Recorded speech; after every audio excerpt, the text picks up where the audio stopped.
Olá a todos, chamo-me Gonçalo Ferreira, também conhecido por Crash, e hoje vou-vos explicar mais ou menos como é que funciona o reconhecimento de imagens, como é que o Content ID do YouTube, por exemplo, poderia reconhecer imagens ou som com base em mil e uma tipo de coisas diferentes. É um bocado difícil de explicar tudo num vídeo, eu teria que fazer um vídeo de horas e horas, mas vou-vos explicar rapidamente como é que podem comprar várias imagens diferentes como esta, ou fazer a máquina reconhecer são todas da mesma imagem, porque se as forem comparar vão ver que é diferente, tem tamanhos diferentes, etc. Mas eu vou explicar mais ou menos como é que isto é feito e como é que o computador distingue estas imagens destas, mas de uma forma muito mais básica do que vocês imaginam. Claro que depois eu vou explicar que existem outras formas mais complexas, mas vou-vos apenas dar uma ideia, também para vocês ficarem a saber porque é que é praticamente impossível a máquina do YouTube conseguir ter uma espécie de máquina que faça tudo o que o artigo 13 queira para a União Europeia, não é? Mas vamos lá tentar ver aqui uma coisa em primeiro lugar. Vocês têm estas imagens. Estas imagens, se forem comparadas, vão ser muito diferentes. O computador, como é que vocês vão fazer com que o computador reconheça que, apesar de terem aqui estes riscos todos no meio, é a mesma imagem? Porque nós olhamos e vemos que é a mesma imagem, mas o computador não tem tanta facilidade nisto, não é? Por isso, em primeiro lugar, eu vou-vos mostrar uma coisa. Isto 1280 por 620 pixels, que é o que a imagem tem de largura, iria dar algo assim, ou seja, 921.600 pixels. Agora, como é que nós vamos fazer com o computador? Descubra que isto é tudo a mesma imagem. Em primeiro lugar, a forma mais simples e básica que vos poderia explicar. Em primeiro lugar, vamos passar àquilo que eu já expliquei no outro vídeo, que se vocês não viram, têm de ver. Foi um vídeo que eu fiz dedicado às hashes, que eram, como eu expliquei no outro vídeo, são formas de, vou só dar aqui um pequeno resumo, são formas de, por exemplo, nós passarmos, eu já expliquei no outro vídeo que este texto aqui que é o rei da Rússia, e o texto 2 que é exatamente a mesma coisa, só que no fim muda um A, em vez de um A tem um O. Nesta hash, que é transformar o texto numa hash, ficam completamente diferentes, só porque uma letra mudou.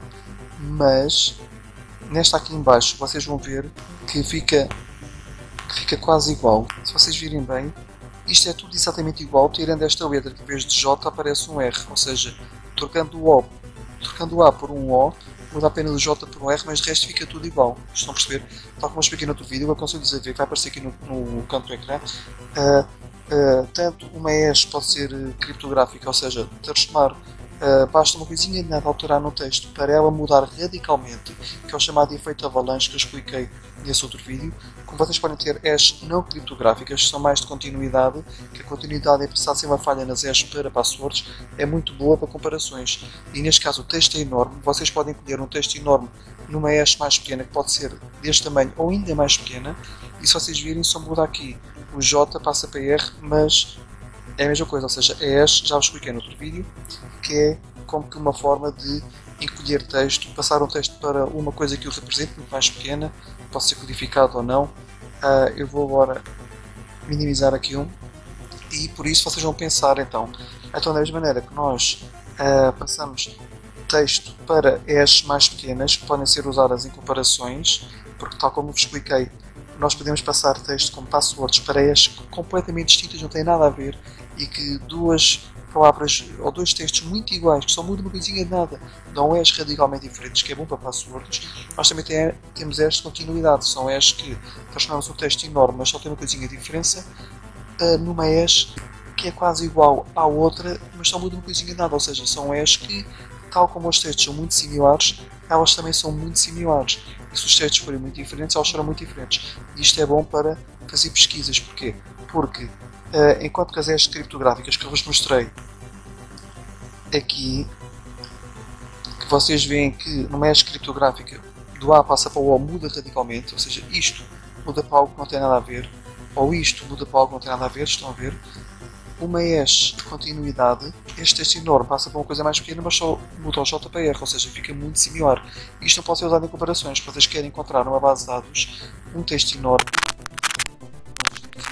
e todos os dígitos do texto para encontrar outro igual, certo?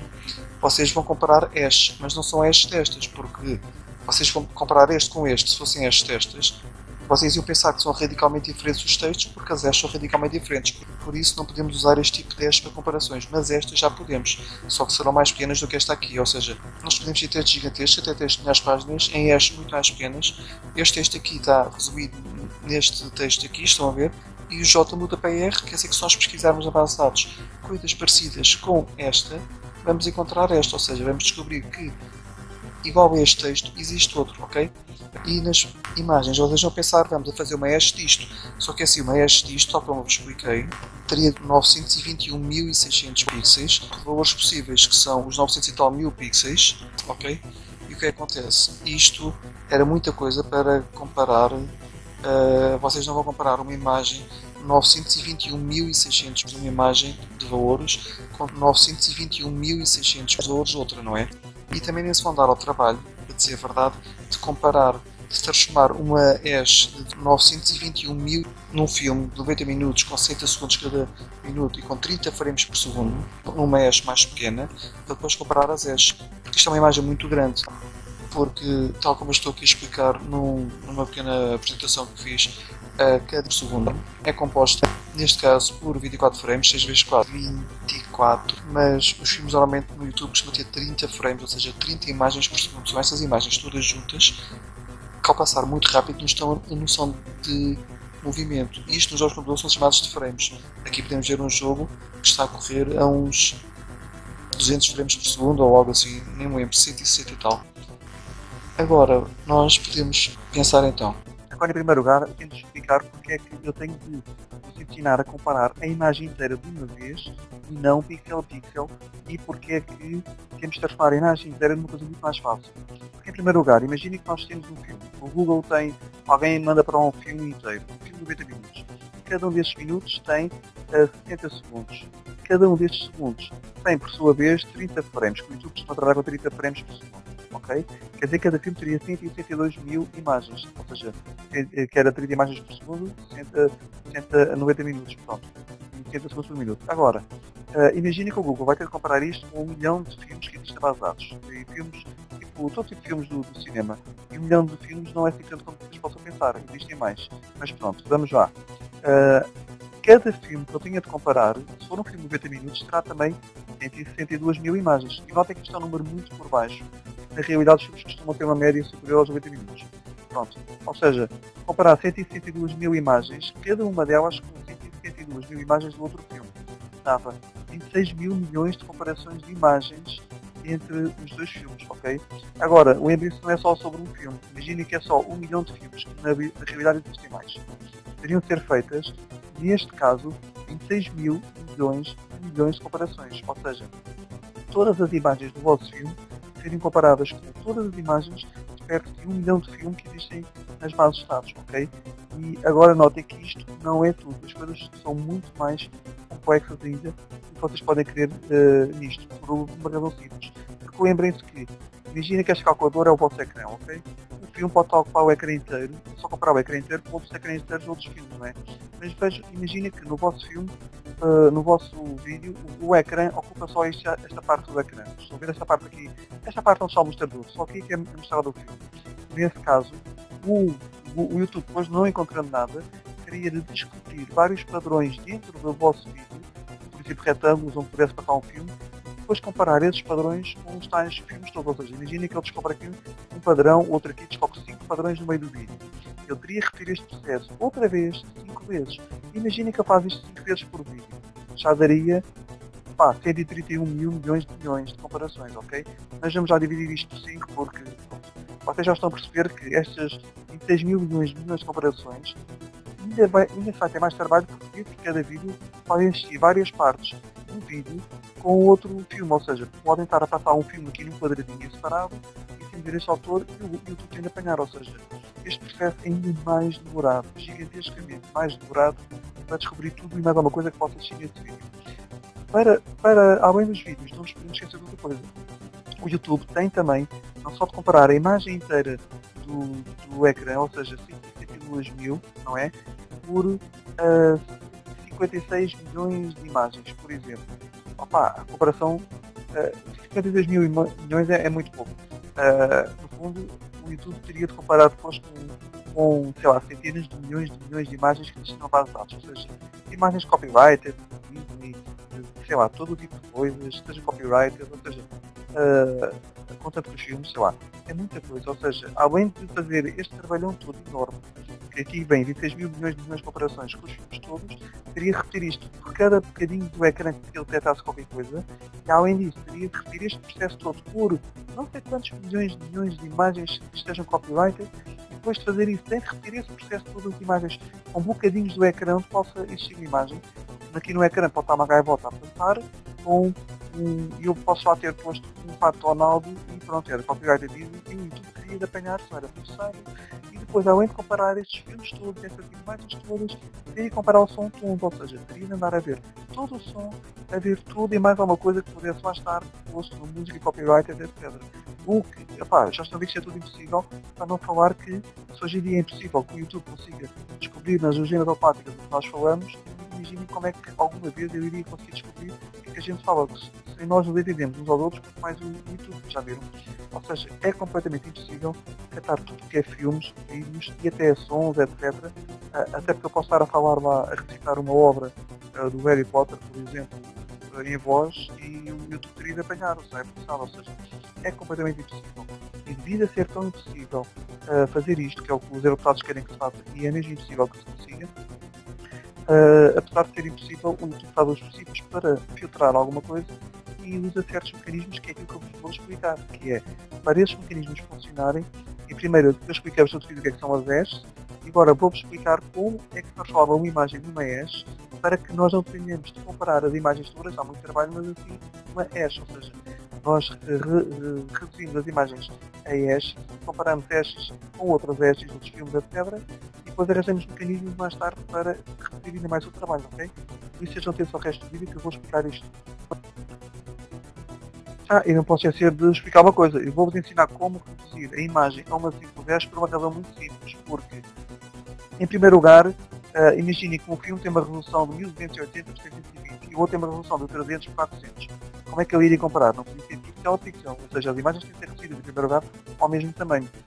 Porque imaginem, se vocês vão comparar 1280 pixels, vão comparar tudo pixel a pixel, imaginem que é uma coisa só de HD, para não exagerar muito, imaginem que é 1280 por 720, nós aí já teríamos só de comparação, só de filmes com outros filmes, só isso, sem contar com imagens, sons, etc, sem contar com ver filmes dentro do ecrã, ou seja, só ecrã inteiro, só para comparar um ecrã inteiro de um filme com os outros filmes, nós iríamos ter, sem exageros, 26 mil milhões de comparações de pixels.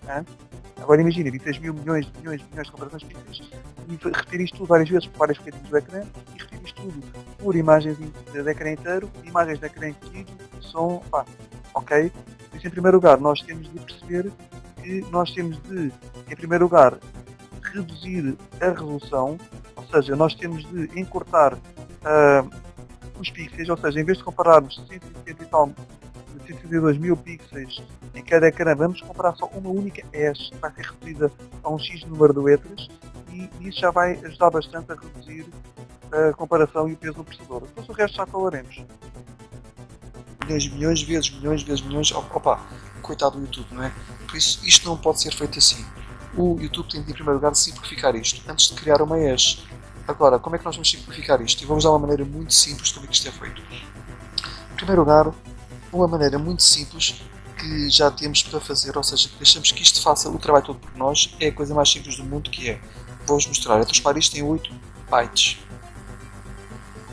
Eu vou retirar aqui a taxa de proporção e vou pôr isto com 8 por 8 pixels, ou seja, neste momento só cá temos 8 pixels, só que isto ainda, cada um deles tem 256 cores, mas vocês já vão ver como eles vão ficar bastante mais parecidos assim que eu fizer a resize da imagem.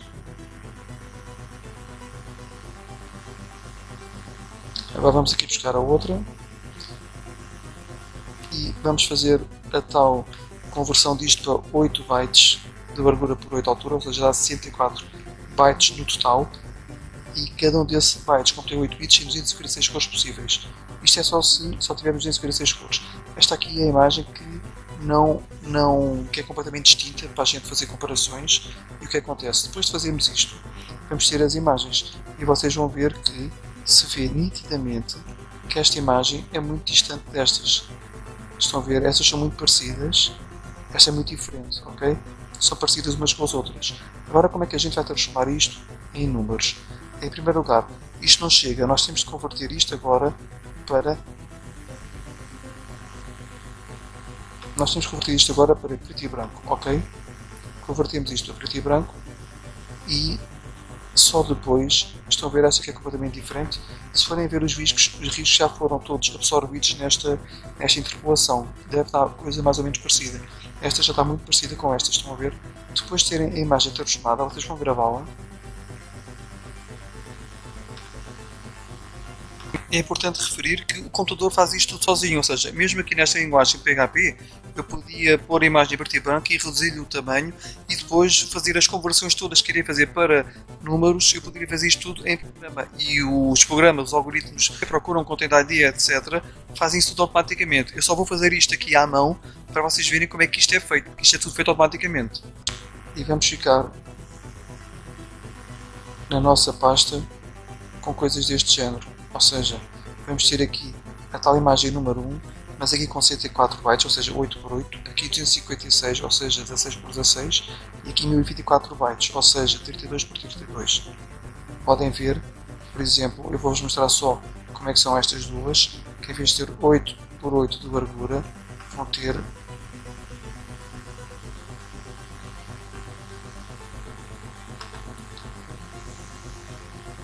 256, estão a ver? Esta tem 8, tem apenas 8, já preto e branco, 8 por 8. Esta é só para comparação, para vocês verem, tem 16 por 16, está a 256. Esta tem 1048 bytes, que é 32 por 32, estão a ver? Aqui já dá para reconhecer mais ou menos a minha figura. E vocês vão, agora vamos ver a diferença desta para aquela imagem cheia de riscos, como é que ela ficou com os 1024.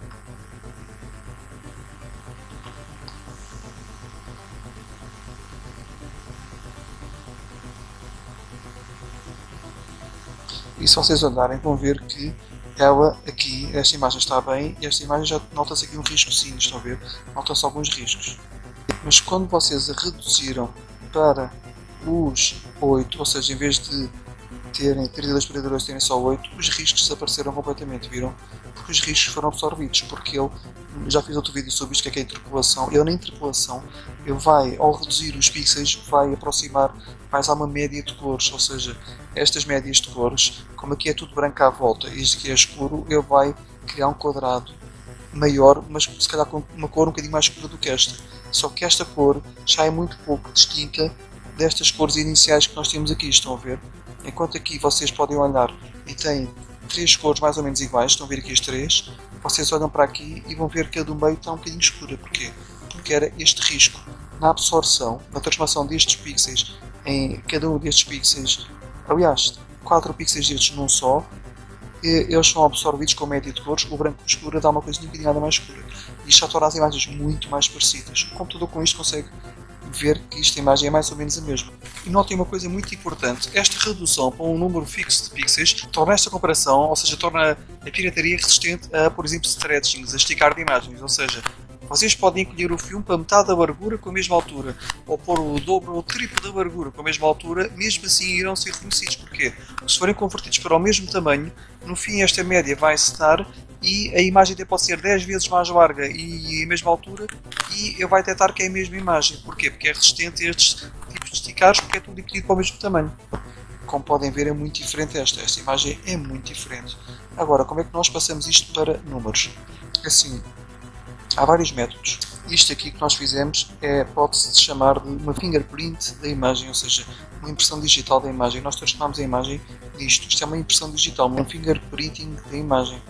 E o que nós precisamos de usar neste caso, normalmente a comparação de imagens, são perpetual hashings. Porque, tal como aqui diz, por exemplo, vocês podem ver que as cryptographic hashings, são as hashes criptográficas, usam o efeito avalanche que eu expliquei no outro vídeo, para que qualquer pequeníssima alteração que possa existir devido ao efeito avalanche ou efeito borboleta altera radicalmente as hashes, como vocês podem ver aqui.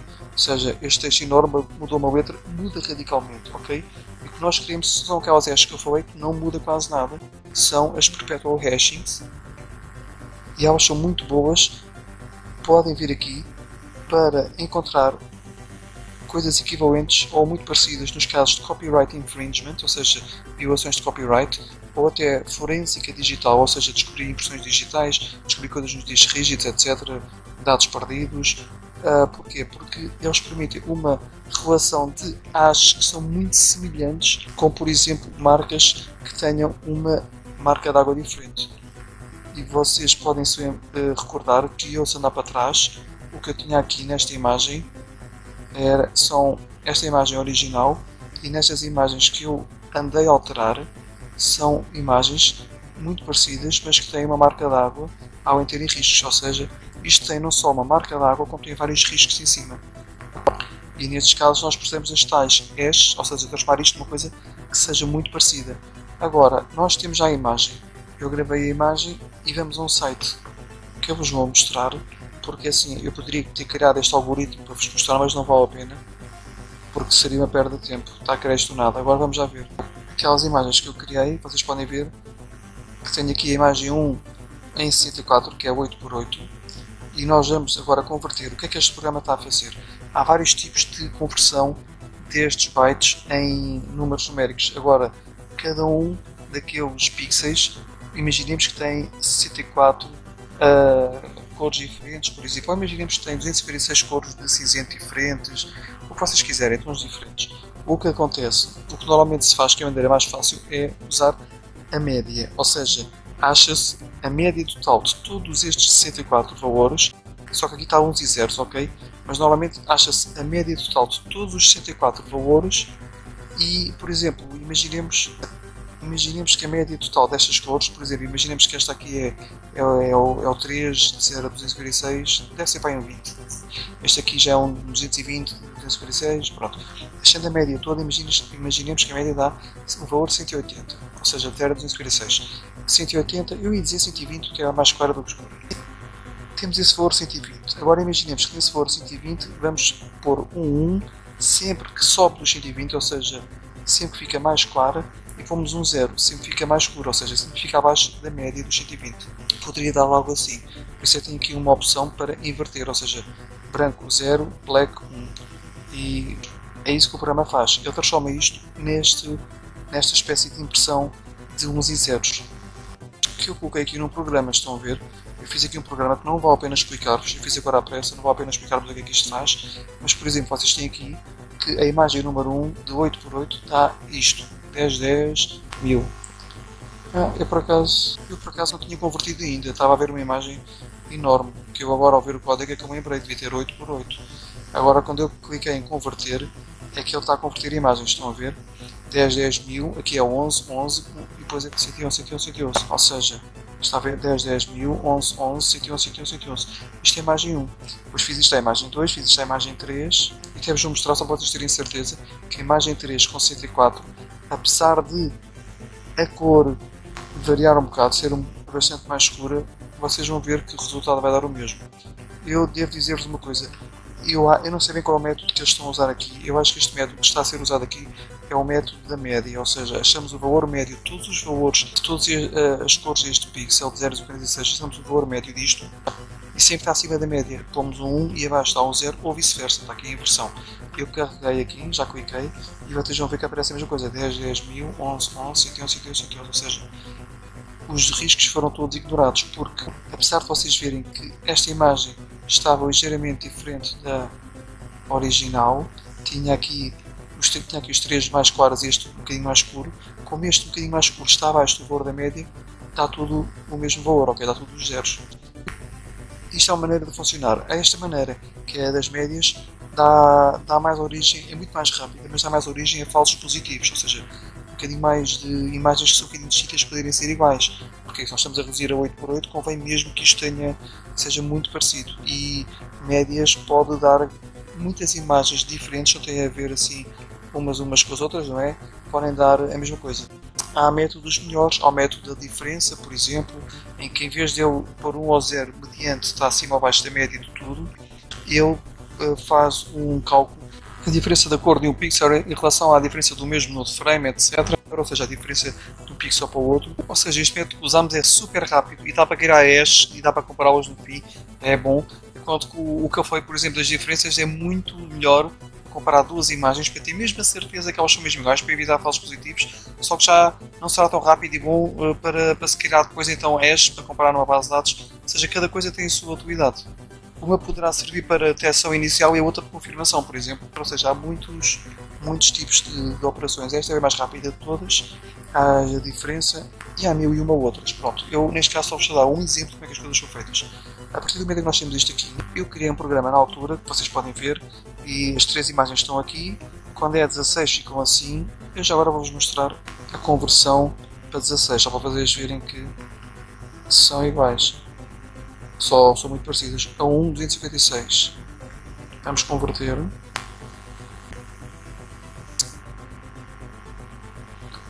Isto é a imagem 1 com 256, ou seja, 16 por 16 pixels.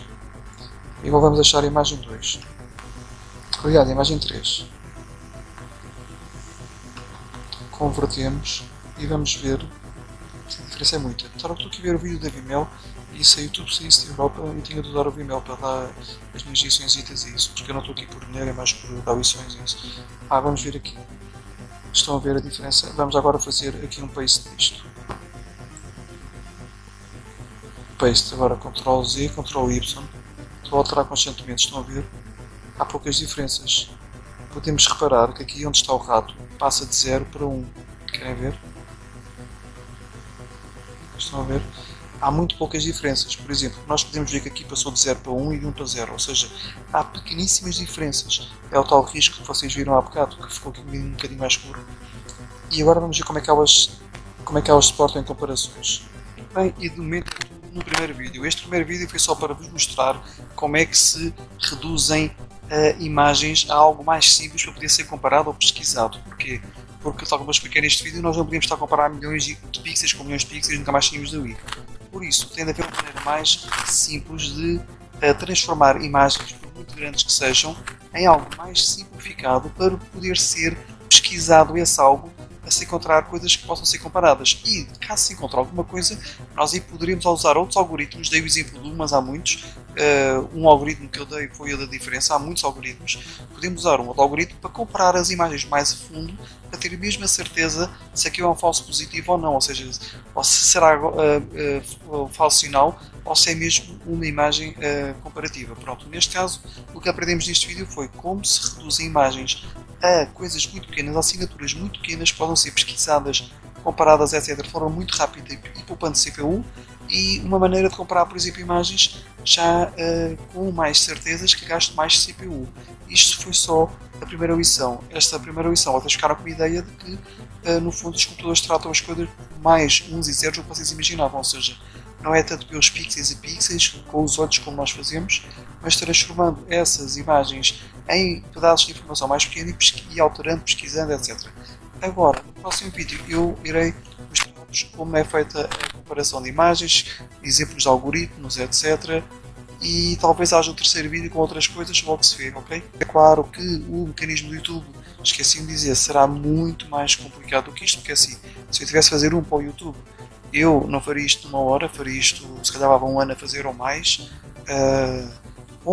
porque assim, fazer o do Content ID é uma coisa, mas grande parte do trabalho deles não é só no fazer, é testar. Eles especialmente até fizeram aquilo bastante rápido, depois levaram, foi se calhar meses ou se calhar até anos, com testes contínuos para ter certeza, para achar thresholds, achar maneiras de que funcionar melhor, e pequenas melhorias, alterações de thresholds, ou seja, alterações do algoritmo. Pronto, isso, estando numa empresa daquelas, é diferente, não é? Eu garanto-vos que se tivesse a conseguir fazer aquilo sozinho, só que se calhar em vez de serem poucos meses, podia levar anos, não é? Mas pronto, a questão não é essa, a questão é, o que eu vos mostrei aqui é uma coisa muito simplificada, é um pequeno exemplo, que através deste exemplo vocês ficam com uma ideia de como é que as coisas funcionam. O YouTube usará algoritmos mais complexos, etc, como é óbvio, até porque eu só vos mostrei como é que comparam ainda uma imagem dentro de uma imagem e não mais do que isso. No próximo vídeo posso dar outras ideias sobre pesquisar imagens dentro de outras imagens misturadas, ou seja, vou-vos dar mais ideias sobre isto, mas será sempre um exemplo muito simples para vocês poderem compreender melhor, não será o que vocês, os milhões de linhas de código que o YouTube possivelmente tem, ok? Pronto, é uma coisa para vocês compreenderem. Se gostaram, façam like, partilhem para outros também verem como é que funciona. Se tiverem dúvidas, comentem. Subscrevam o meu canal para estar atento a futuros vídeos. E adeus, até ao próximo vídeo. Bye.